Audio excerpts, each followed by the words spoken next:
If you're ready, I'm ready. We're talking about my story first. So grew up in Amarillo, Texas, small town. Whoa. I got to open the show, bro. You're opening the show? Let's do this. I thought you were already on the show. Nope, this is going to make for a great intro. So here we go. Fellow auto detailers, welcome to the show that features interviews with today's most successful auto detailers. This is the Auto Detailing Podcast. Here's your host, Jimbo Balaam. Welcome to episode 276 of the Auto Detailing Podcast. I'm Jimbo, your host. Today on the show we have T-Nut, or Travis McNutt, of Texas Showshine Detailing in Dallas, Texas. Travis, welcome to the show. Thank you very much, Jimbo. I appreciate it. We jumped the gun a little bit, but you're good. I could always edit that, and I will. But that'll actually make for a really funny intro. So Travis has a really interesting story and is using some really unconventional ways to actually get more work in a really short amount of time. So I'm excited, Travis, that we held that to us recording. But for people that don't know you, can you give us a little bit of background on you yourself, where you're from, where you're at, what you're doing?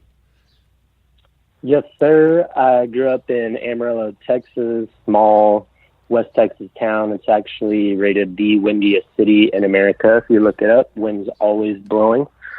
Was there till I was 22. As far as detailing, kind of always did that on the side, even when I was 14, 15 years old, for friends and family, neighbors, stuff like that. Obviously never made a profit, but it's always been in my back pocket, something that I could do, I guess, with an entrepreneurial mindset to chase a little extra income. But left Amarillo at 22, moved out to California for 6 months, and actually, through our conversation, went to the same school as your wife, Marietta Bible College. Yep.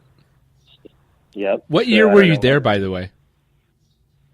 I think it was like 2003, okay. Or no, had to have been later than that. Maybe 2006. I'd have to go back and do the math. Okay. But anyway, went there, found out that the same school had a campus in Maui, so moved out to Maui, lived on the island for a year, loved that. Moved to Scottsdale, Arizona after that to go ahead and finish out my business degree, and started working for a company called Natural Partners. They're a holistic distribution and wholesale operation for natural medicine, usually direct to consumer and also to naturopathic doctors, MDs, all that kind of stuff. So I've always had a supply chain and logistics background, so that fit for me. Got a job there while I was finishing my degree. Ended up staying with them for a while and worked up to the assistant manager of the distribution center. But I worked in receiving every position in the warehouse. I worked as a buyer, which is a pretty relevant position from a business standpoint, just understanding the ins and the outs of how business actually works. I say that's relevant because it helped kind of form my mentality for my own personal business today. But it's a great place to work, lots of culture, very similar to a Zappos Shoes or Google. They're doing tons of activities to stimulate good, healthy relationships within the company, and that kind of trickled over into everything we did. It kind of shaped the mentality for that company. But even having a business degree, that's where I learned business. And like I said, with my background in supply chain and logistics, everything's process-oriented, very efficient, driven, lean-driven. You're always trying to maximize output for less money. And so all those concepts carry over into the detailing business for me. But took a job as a regional operations manager for a company here in Dallas, and that's what brought me out here. That was 2 years ago. Managed a really big process for them, which my takeaway and my benefit was extremely educational, experience-wise, relationship-wise, but it didn't work out and ended up leaving there about 6 months after I started. So we're looking at like August, September of 2015. Didn't really know what I was going to do, walked out of there, and was really burned by the corporate atmosphere. It just rubbed me the wrong way, the way that we made our final separation. And I wanted to work for myself. I didn't really know what that looked like. In the back of my mind, I was always like, I'm going to get a power washer, run a detailing company. But even though that was a thought, I didn't really get there for probably another 4 or 5 months. So started doing some what they call arbitrage, buy low, sell high. So I was looking into the market, supply chain logistics, trying to buy things at a low price and then resell in secondary markets. And started doing sales for this oil investment company, which led me to my mentality or pursuit of knowledge in the sales environment, just learning what is a sale, what are the processes, how do you talk to people. But it had me on the phones, making phone calls, learning how to sell.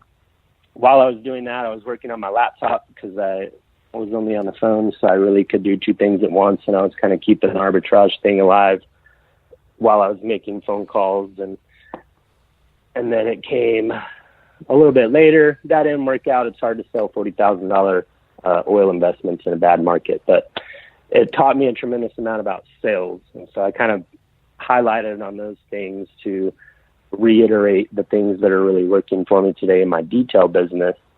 But started working with a guy, his name was Tony. He had actually detailed my car whenever I was working as a regional operations manager. He came by the warehouse. He was a mobile setup guy, detailed my car, and I had randomly become friends with him just because he played golf, and so we shared that. We would play golf, and I just said, hey, man, let me come detail cars with you for a day and just hang out. And really, I wanted to pitch him an opportunity on my arbitrage business that I thought I had going.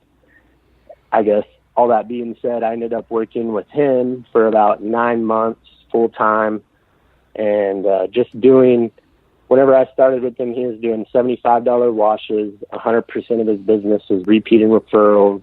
To this day, he's still getting all of his business from the app Nextdoor, which I know you brought up on a previous episode, but he gets all of his business from that. Does he advertise on that or just word of mouth? You can't advertise, but you can put in keyword searches detailing, and it'll bring you a feed of everything detail related for the last whatever amount of time. So you can go back in there and you can start hitting those people up.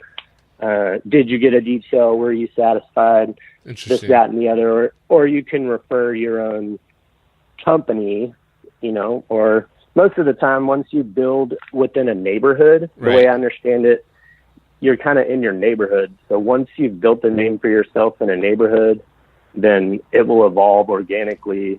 And he stays busy, man. Whenever I was with him, we were doing 20 to 25 cars a week at $100 a pop. And I mean, so 20, 25, 2,000, 2,500 a week. He was paying me 30% of everything to $100 detail. So we would do $400 details a day. I was making $120, not bad money, especially considering the low stress work environment. I was doing something I enjoyed. I was working with a guy that was pleasurable to be around. And so everything was conducive for me to sit there and just learn. I think I was saying, he said he paid me 50% of everything over 100. So if we could get a higher job, then I'd make a little bit more money, this, that, and the other. When you say a $75 wash or a $75 detail, what did that look like? I mean, that was a full detail by definition. We would do full vacuum, pull the mats, move the seats around, clean any stains, clean all the vinyl, rubber, plastic surfaces. A significant cleanup for $75. Dial it in. Yeah, absolutely. And usually a full bucket wash with power washer, hand dry, and then we would do like a spray wax. So that was $75 right there. That's what he was doing before I started with him. Then we went to 100, and I think he's actually up to 120. He does like more of a flat rate, which I absolutely don't agree with, but it does well for him, and he's successful. And I guess my idea after working with him, spinning off your podcast today, I thought I needed a truck, trailer, water tank, generator, power washer, and all this stuff before I could start my own detail company. Originally, he had said, let's grow this thing. I'll buy you a truck and a trailer. We'll have 2 crews, 90 days. And like I said, 9 months later, I was still riding around with him, which was fine, but it was just not what I wanted to do. I have a much bigger mentality or a bigger picture of everything that can happen. And so I was not happy there. So he's happy there. I wanted to do more. And so eventually I had to make my separation. And so I started, actually the way it went down, he had knee surgery, and I had bought all my own equipment. He knew this. He knew I was moving in this direction.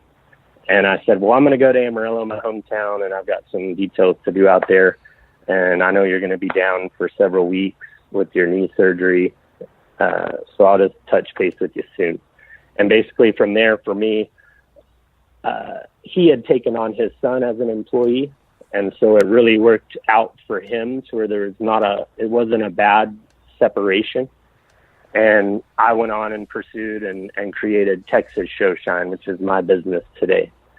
And I guess that was around, I'm thinking back, August of last year. So August of 2016 is whenever I started doing it all on my own. So I didn't necessarily have a customer base at that point, and I have integrity, so I didn't pursue any of the customers that I had met through Tony. I think that's good business sense. That wouldn't have said well for me or who I am. So his business is his business, and I was going to create my own.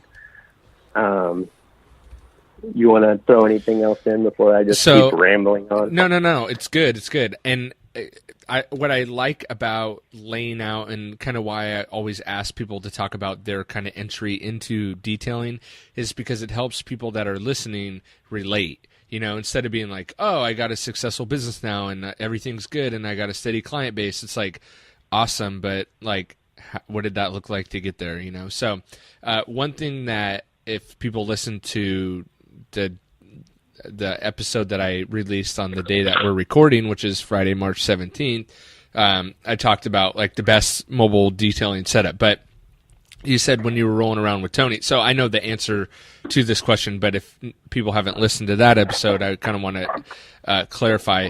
You said when you were rolling around with Tony, one of the things that you thought was that you needed to have a truck and a trailer and this whole setup.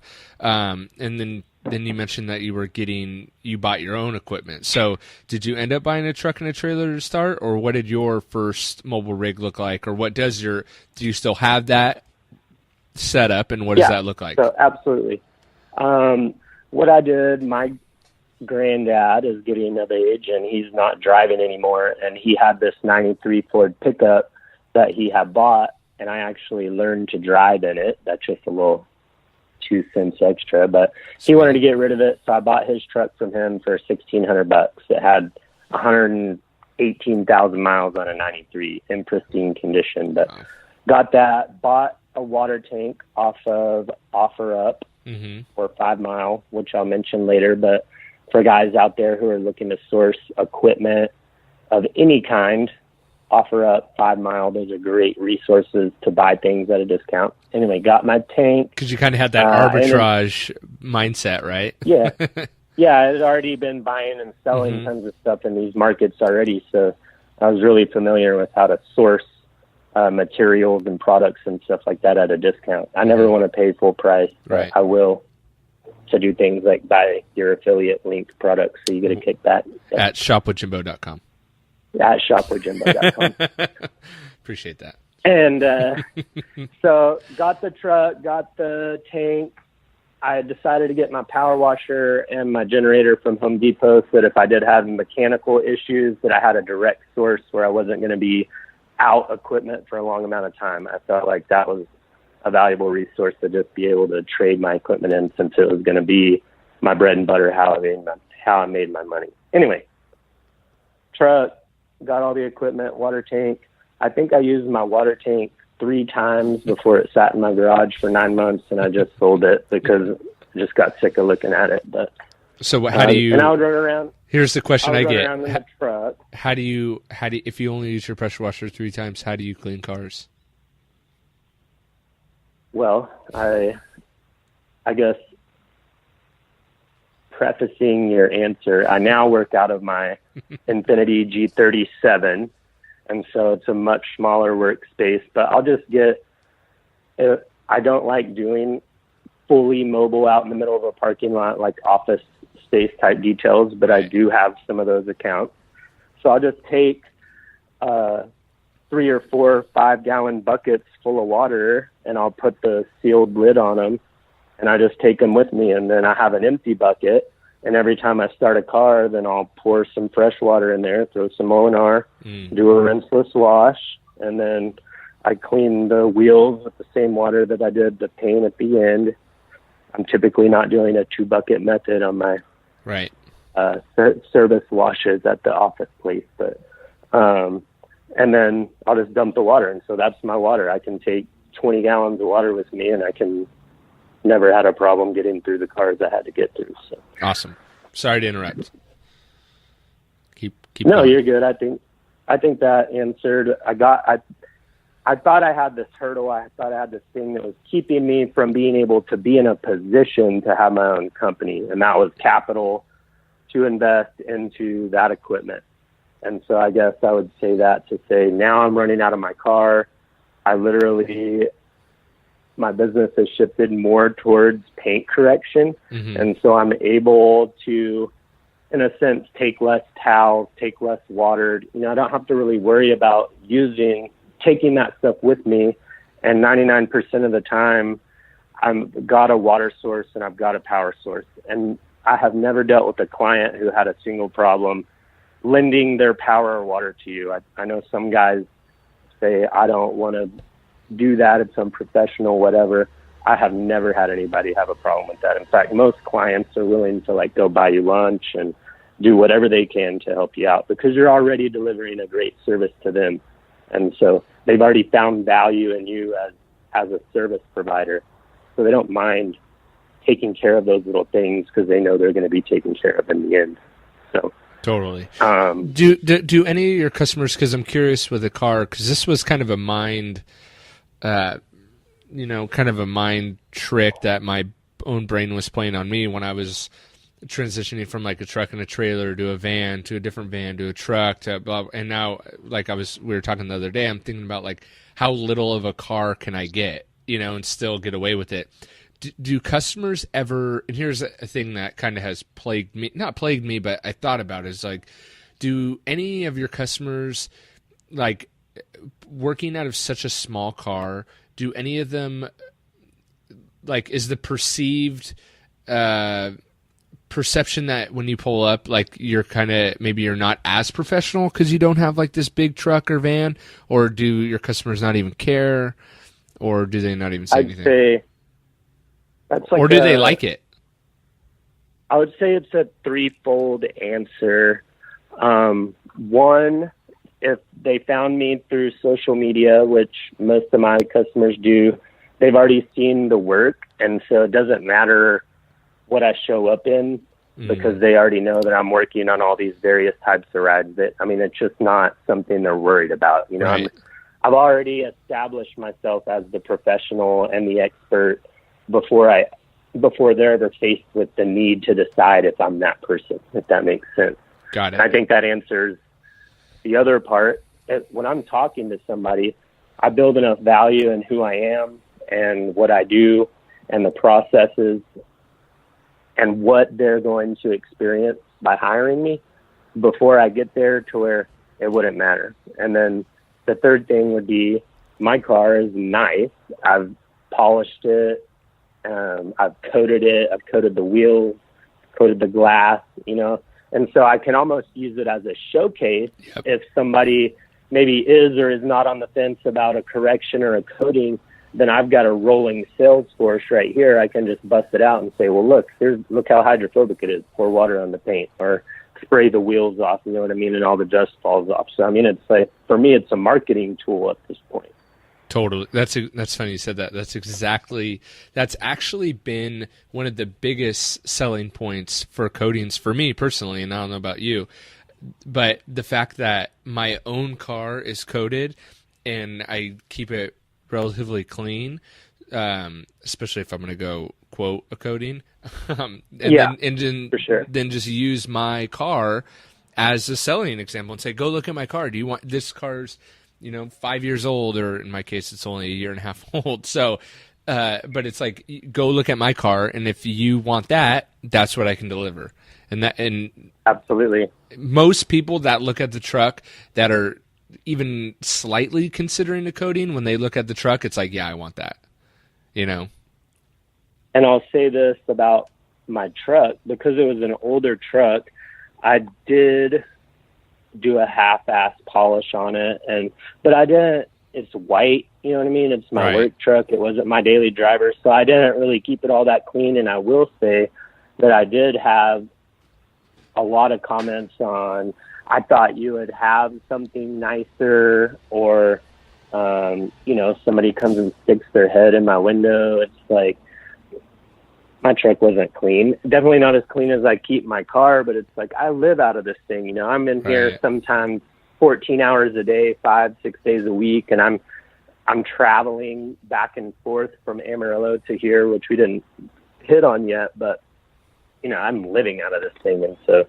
it never, I guess the short and simple answer, it never kept me from getting a job. I always built that value in myself before I was ever on site, so it never mattered. But for guys that are worried about it, I'll talk a little bit more about building value in yourself, in your communication processes, in your social media processes, to where that's not going to be an issue. It doesn't matter what you show up in, because they're paying for a result, not for you to have a nice vehicle.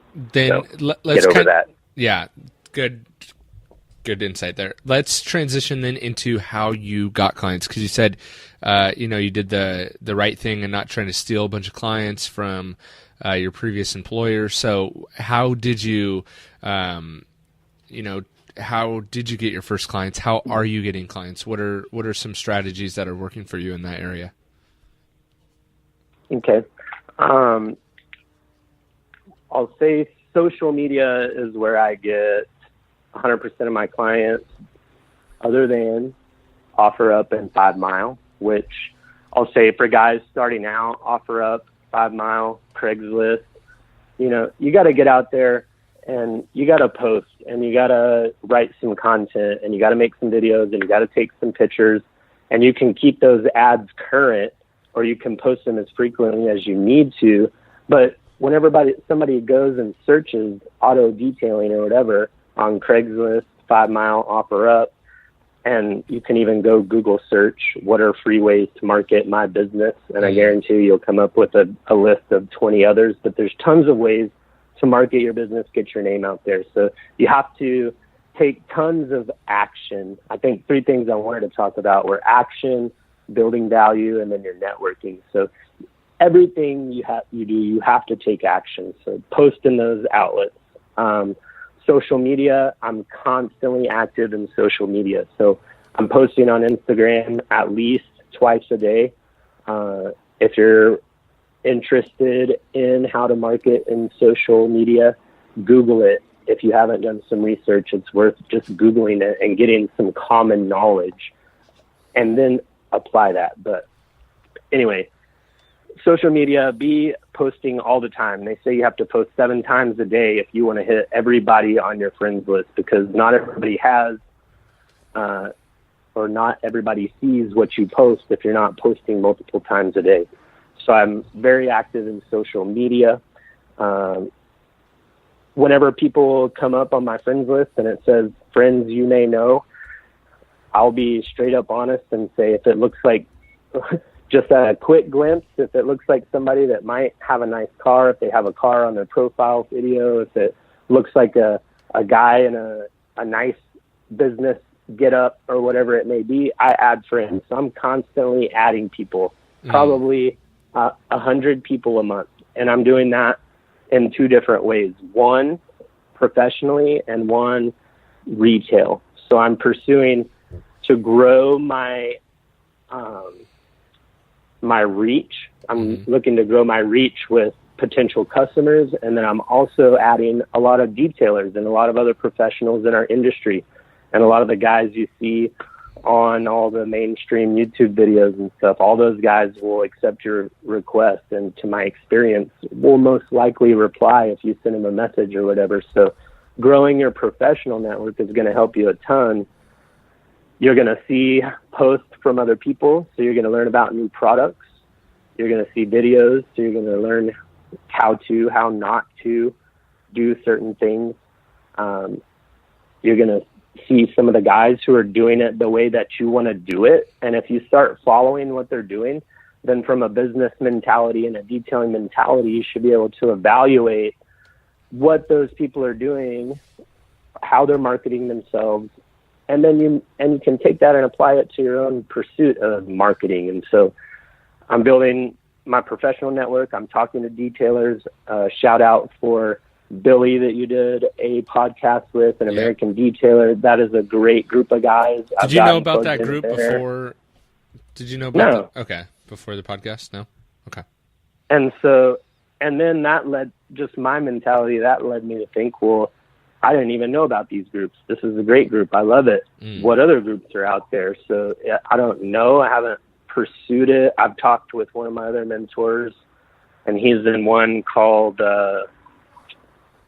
Detailing for Dummies, which I haven't looked up, and then some other one about coatings, Realms of Coding, which I think is a private group. So I haven't tried to break in there, but so they have these Facebook groups. So you're going to absolve or take in a tremendous amount of knowledge, and those are resources for you building a business. All these guys that I've come across are very, very helpful and willing to give you some of their time, and you have to look at it as their time is very valuable. So don't ask them like stupid questions that you can get a simple Google search return for. But if you have some kind of complicated deal, you're working on a car and you've worked through 3 different pad types on 2 different machines and you've used 4 different polishes and you can't get it, have some guys that you can hit up on the fly and say, hey, look, this is where I'm at. What would you do? And so having those resources in your back pocket across every area of your business, whether it be sourcing your materials, whether it be finding clients, you always have those clients that are the outlying clients that you can kind of call on if you need to do a job or this, that, and the other. But building those networks is going to be tremendous for your personal success and growth in your detail company. And then clubs for my area. So I'll go and I'll find the Charger and Hellcat car clubs and car groups, the Corvette car clubs and car groups, the Mustangs, the exotics, and I start adding myself into those groups, the car clubs and the car meets. So you can search your local market for car clubs and car meets. Start going to some of those things. Start handing out cards. Take a power inverter. Tell a dude to bring his car over there, and you polish a square in the middle of his hood that looks perfect and let him leave.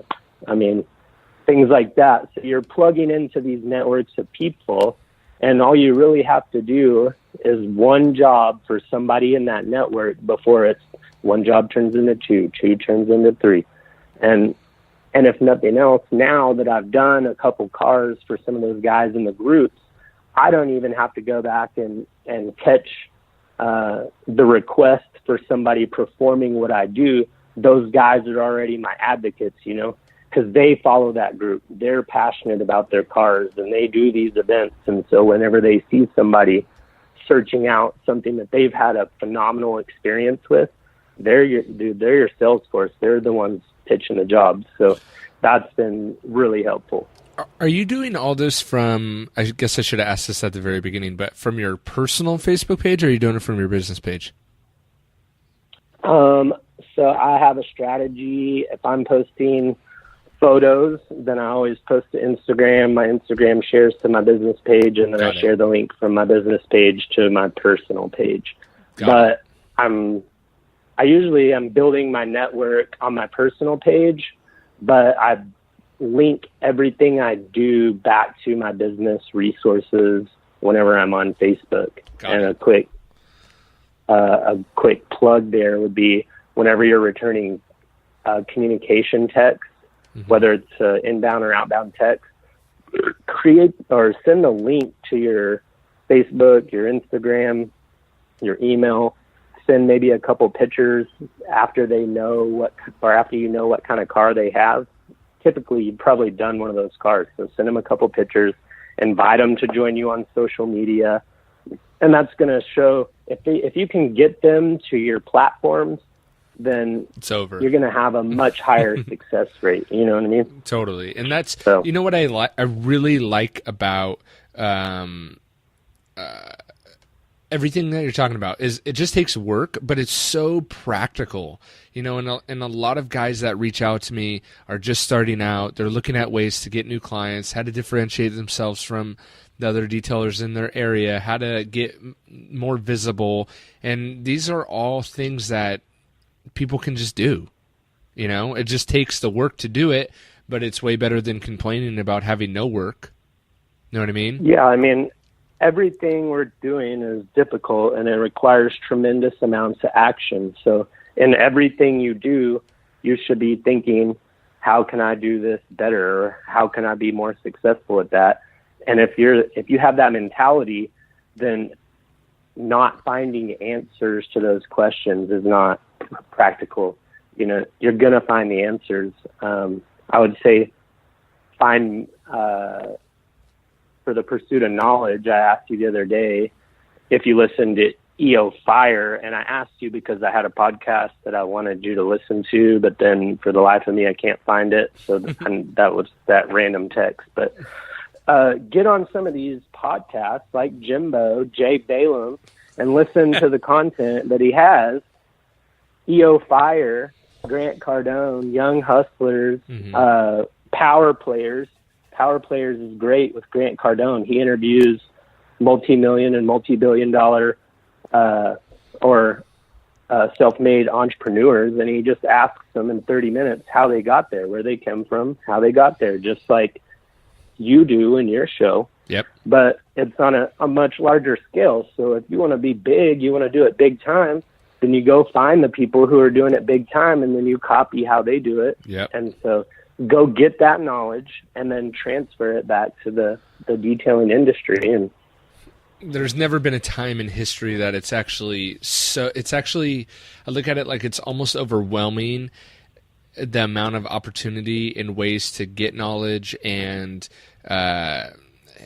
just figure out ways to achieve the things that you want to achieve than the time that we're living in right now. Yes, and I think another thing that's been crucial for me is if you do want to make it full time, you do want to go out and you have this dream of being a self-employed business owner, then you have to position yourself in every other realm of your life for that to happen. So from my friendships to even my relationship, you know, my girlfriend is she's my backbone. She helps me. She works with me. She can detail and polish cars, you know, and I'm traveling all the time. I'm only with her usually 2 weeks a month because I'm going between Dallas and Amarillo, and I'm gone a lot. Whenever I am around, I'm on my phone, on my social media. I'm talking to people. And so for her, that's a sacrifice. But we live in a house with one of my buddies. And I know everybody doesn't have that option, but my point is position yourself for success. So I don't have a contract to where I'm living, so I can change what I'm doing any day of the week. I have a low rent. I don't have an expensive car payment. I don't have other substantial amounts of debt. You know, I don't buy, the only new cool shit I buy for myself is detailing equipment. And everybody that knows me knows if they want to get me something, they can get me something detail related, and I'm totally stoked on it. But I just, in every area of my life, from my time to my relationships to my financial obligations, I position myself to be in success for a business owner because I knew it was going to be tough. I knew it was going to be tight. And I went through months and months of being hungry and bootstrapping and being behind on bills, but getting out there and making the hustle work and getting caught back up, you know.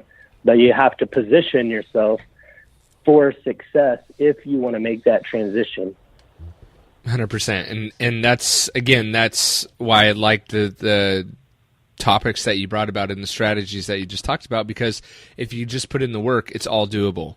And you can see the best thing about the detailing industry is that you can almost see instant, maybe not, I guess everyone measures success differently, but you could see, so not instant success, but you can see instant results. Like you talked about, posting on Craigslist is going to get you calls almost instantly, at least calls. Yes. Now it's up to the person to be able to work on their selling skills and their selling ability to be able to land those calls, right, and to work their way up in the price range. But at least it'll get you almost instant calls, you know. So that's what's and that'll keep you motivated, hopefully, to keep going and keep pursuing the pursuit of knowledge and all that you talked about as well. So you mentioned you're traveling back and go ahead. Sorry.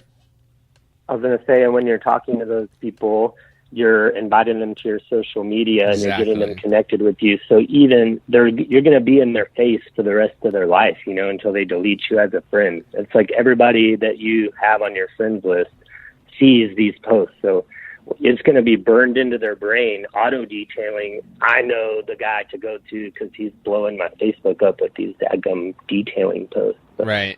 Always get people into your network. But sorry, where were you going next? I was just going to say, you talked about you're traveling between two locations. What's the purpose behind that, and what do you have up your sleeve for that? So like I said in the beginning, left to Amarillo. That's my hometown. I have a huge network of people there. It's a town of 200,000, and my family is in business, law enforcement, and it's the Bible Belt. So churches, my granddad was a pastor. So my network there is huge, which is crucial. I talked about building your network. So I have all this business there. So I've been traveling back and forth from Dallas to Amarillo because I guess still today, and even initially, I wouldn't be probably making it without that business. And so I'm traveling back and forth. And at this point, I'm trying to decide if I want to move back to Amarillo and open a shop. We talked about the other day, moving back to Amarillo equals failure to me because everybody I've ever known that leaves there goes back. And so I attribute those two things together.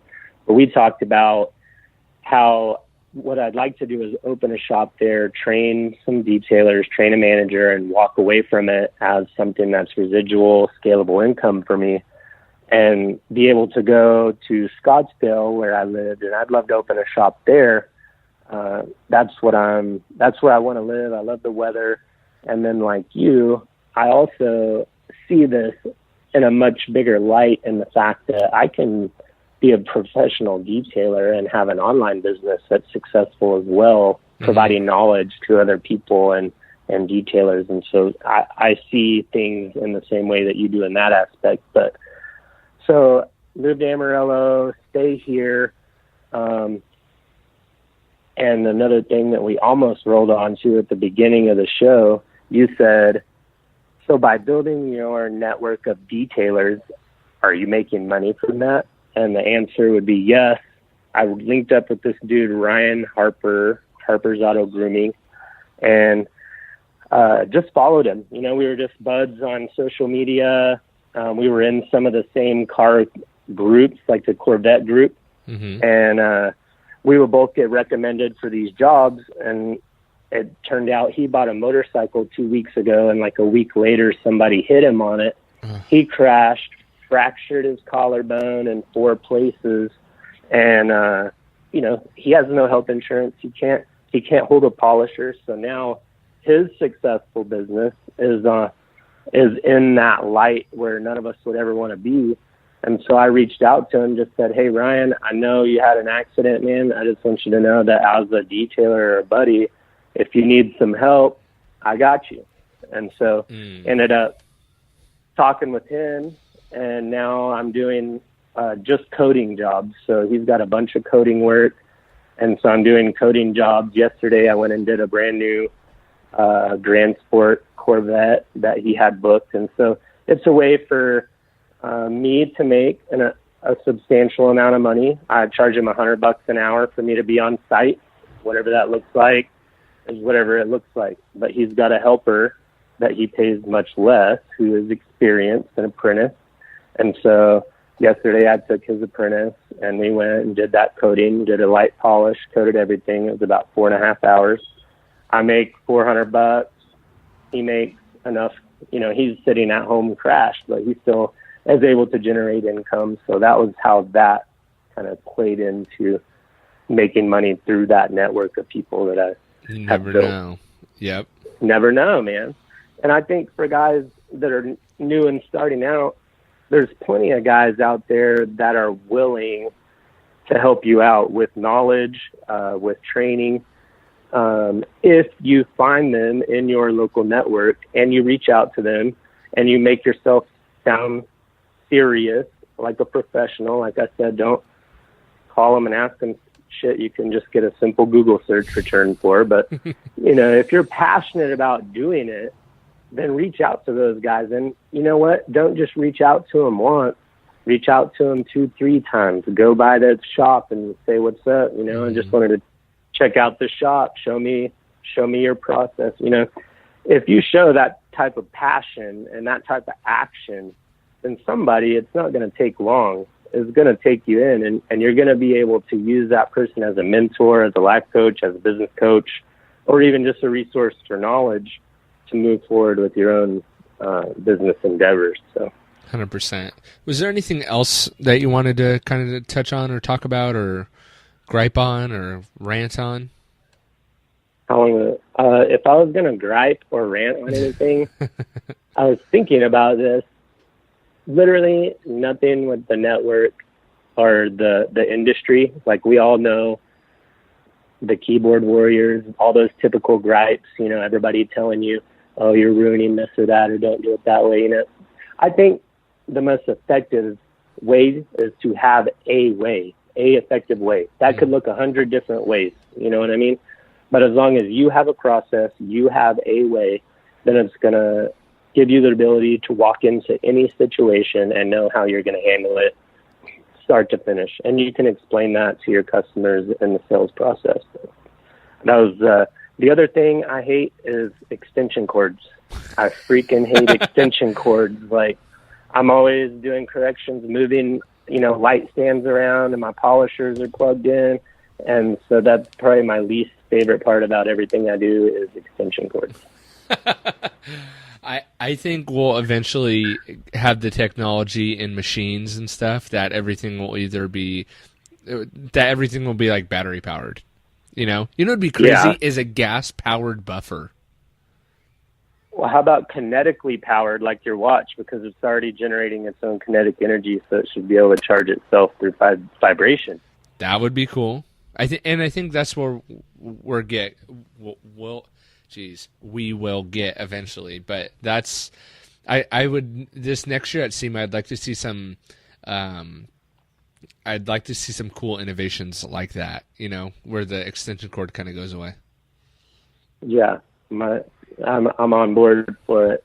I guess the one other thing I wanted to talk about was just kind of sales process for handling sales calls.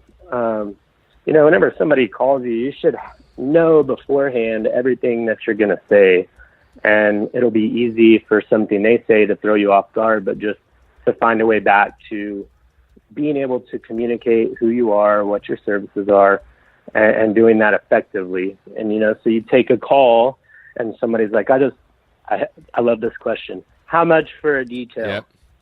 And so, I try right there. I tell them, well, I provide a wide range of services from wash and detailing maintenance packages all the way to 3 to 5 year protection plans that are ceramic coating and are really an investment into your vehicle. So let me ask you a few questions and I'll be able to tell you what I think will work for you. So it's just a way to say, first off, set up the bigger picture because you're going to go there, Right. And then it's inviting. So they're like, okay, yeah, sure. So you want to run through your basic questions. What kind of vehicle do you have?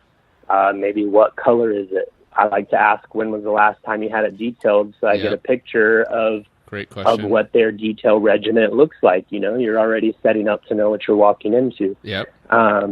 If they have any excessive pet hair or stains or anything like that. And so I'll just ask some qualifying questions and get those answers.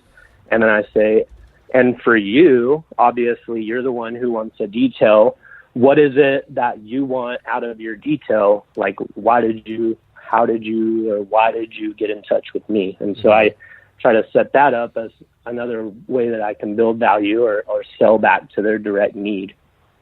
And then from that point, I'll try to pitch everybody on a coating. Whenever I just start off, I have this pitch and I say, look, so I'll tell you about my protection package, which is an investment into your vehicle. It's nano ceramic technology, which stems from the aerospace industry. They actually coat engine parts in Formula One. They use it to protect the paint, the motors, and then in even cellular regeneration, they use this nanotechnology for that study. And so then I'll just spin off to, so the products are some of the most sophisticated technology or a breed of that we have available to us today.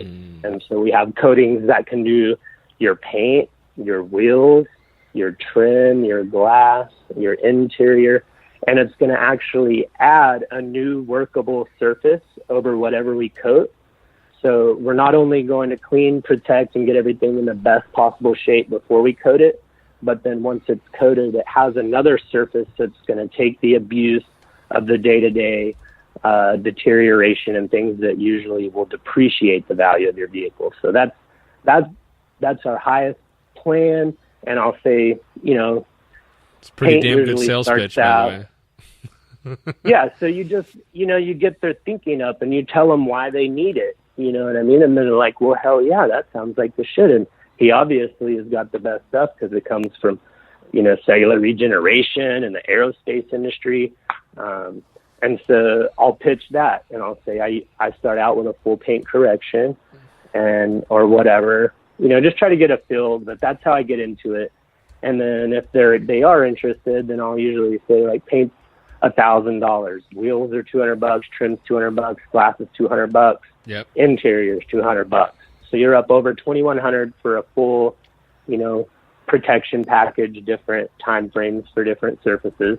But that comes with my own warranty. If you ever have any issues with the coating or the performance of the coating questions, I'm here for you 100% of the time. So then they're thinking that they've got somebody in their corner. You know what I mean? You've already established yourself as a subject matter expert.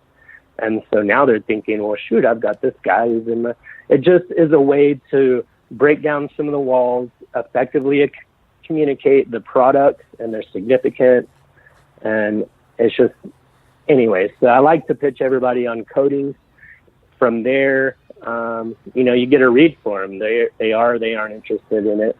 Usually if they want paint correction, then they've already brought that up, you know, and so then you would definitely want to try to sell them a coating. But from there, if they're not interested in anything like that, corrections or coating wise, then I'll do, okay, well, I do a showroom detail. I basically only offer one type of detail because I put all of myself into it, you know, and then tell them, look, for a car, say it's $120. And I know I talked about the coatings, but I also have a paint sealant called Jet Seal, which was also designed for the aerospace industry, which can withstand extreme high and low temperatures. Why that's important is your typical wax can burn off the surface at 170 degrees, and that's going to last a year. It's going to perform like a wax, but it has that longevity. So if you're not somebody who regularly details their car, I highly recommend it. It's only $40 extra. I closed 9 out of 10 of those. Yep, that's a great upsell.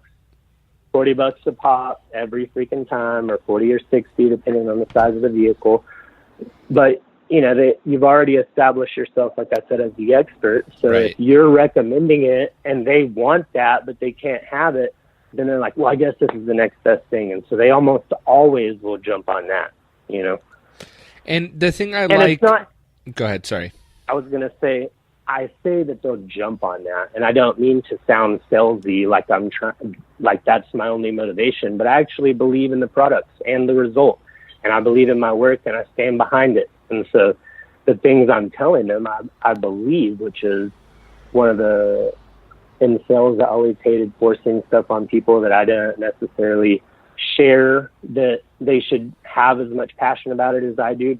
But this industry and my work, I do. And so I don't mind selling it and building the value in it. I think that's the most important thing, is build value in your products, build value in who you are as a detailer, build value in your processes. If somebody is trying to beat you down on price, you can say, well, let me say, we're going to do a single stage correction on blah, blah, blah, $350. And you're like, man, I was really hoping for 200. So to get away back from that, man, I completely understand. Like $200, especially $350, is a lot of money. This is kind of what we're going to do. We're going to go through, we're going to do our wash, we're going to use these products. I'm going to mask everything off so that you don't get any dust or white lines or compound and shit in the cracks. If they want the service and they're hung up on price, then you haven't built enough value in the service. So all they're saying is, I don't know why I would pay that much. So you circle back, start talking about the process and the intricacies and the things that go into it, and how you use microfiber towels. Just like pick something and then say, so that's what sets me apart from somebody who might do it for $200. And if you're somebody like me who likes to keep nice things nice, then I think you'll find the value in my work over something like that. So when were you looking to get something done? I love it. You know what I mean? So you just gotta know what to say whenever you get on that call. And I mentioned text messages. Whenever you get text messages, try to get them on the phone, because you can always best represent yourself on the phone, in my opinion, unless you don't like talking to people. And if you don't, then you need to write a pre-generated sales type script with the same value of information that I just said, and be able to copy and paste that into a text. You get a text from somebody, oh, okay, well, send them this response. This is who I am. This is what I do. These are my social media outlets. I'd love to connect with you. When are you trying to get something done? Just always kind of be building value and bringing people into your network. So. I love it. If people want to connect with you, Travis, how do they find you? If they want to kind of friend request you, to spy on you, to see what kind of the things you're doing and model after that, how can people find you? Yeah, man. Travis McNutt on Facebook. You can put in T-Nut. It should bring me up. Texas Show Shine Detailing is my Facebook page. Outside of that, if you want to get a hold of me, I know you got those too, so reach out. I'd be happy to connect with anybody, help do whatever I can. And so that's me. Awesome, man. I appreciate you taking the time and sharing the tips and tricks that you did. Really, really appreciate it. Hey, man, it was my pleasure and honor. I appreciate you taking your time out to listen to what I had to share to you guys. Thanks for listening to another episode of the Auto Detailing Podcast. Head on over to autodetailingpodcast.com for full show notes and links of everything that we've talked about today. And don't forget to check out our resources page for a direct link to all the products talked about not only on today's episode, but that I use in my day-to-day detail business. They have direct links so you can purchase and get free shipping right from that page. That's autodetailingpodcast.com. We'll see you on the next episode.